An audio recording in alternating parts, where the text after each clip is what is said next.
Hi folks, welcome to the next episode of Fun Time Friday with Michael. This time we're going to talk about transplanting your seedlings. Last week we actually planted some of our seedlings. This time we're going to talk about transplanting up to a different size if we have to in our containers. So I'm going to have a few seedlings here that we started at different stages. So this one here is something that I planted last week. These are some beets, and you can see they're just barely starting to pop the soil at this point. So it's going to be a little bit of a while before you transplant these guys. But these guys I started 3 weeks ago. This is some kale, and these are some sunflowers. A little early to start the sunflowers. I just started these just because it's easy to show you from the standpoint, because they're a big plant, on how to transplant these. So when seeds grow, they come up from the bottom here, and these first things that come up are not really leaves. These are called cotyledons. A lot of times they're completely different than the true leaves. This time they kind of look similar, but these aren't really leaves. So when we transplant things into a little larger containers, we actually have this whole space right here to transplant underground.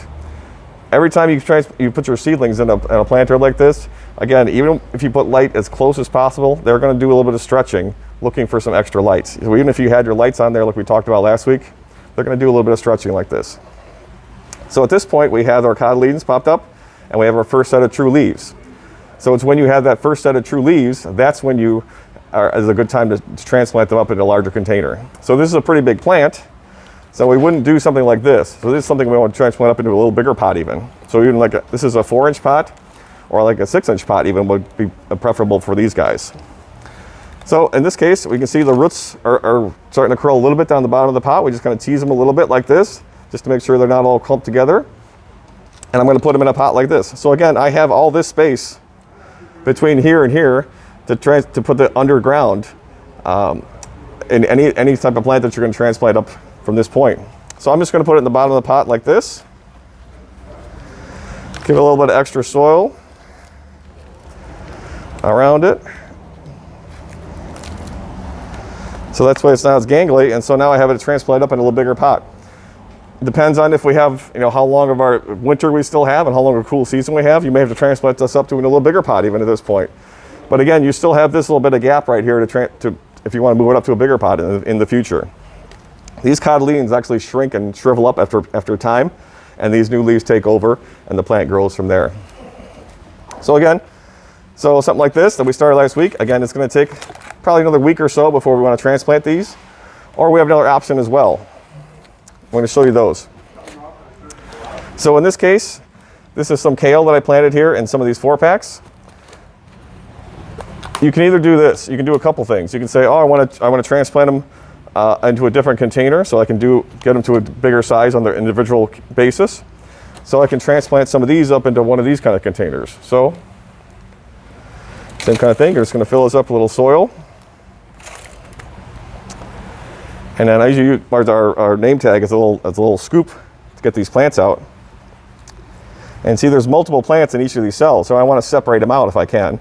That way I can get nicer plants that grew in their own cell pack together. So we got one out like this. So again, same kind of thing. This first set, these are cotyledons, and we have our first true set of leaves right above it. So again, we have this whole space right here between the cotyledon and the bottom of the soil where the roots start. That can all go underground. So you can make a little hole inside where you're transplanting it to, push it down, and you want to push it down. You can push it down all the way to where those cotyledons start. So that's one way of doing this. We can get it. So if we wanted to have all these kale plants, we could transplant them all into their individual cells. This way it's a sturdier plant. They'll grow a little better in their own cell pack, and they can grow to the right size and grow up from this point. There's another thing we can do that we'll have to do a little close-up for. I can show you. So let's say to yourself, okay, I don't need all these kale plants.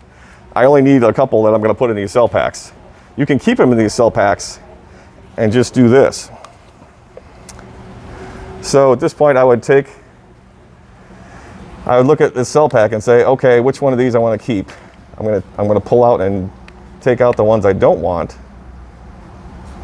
Like this. Okay, well, this one's kind of gangly. I don't want this guy. I don't want this guy. Okay, and I don't want this guy. So we're going to leave one in here. And what you do is just take your thumb or your finger and just push it down right next to the plant. Like this. You're just going to push it down in that inside that cell pack. Just going to push it down like this and keep it where the base of the plant is right where those cotyledons are. And that way you can get the plant to grow from that point in the same way that we did over here. So that way it's a nice sturdy plant. It'll grow nice and full. So that's the kind of thing where if you don't need all these kale plants, you can just do this is what we do here at the store actually.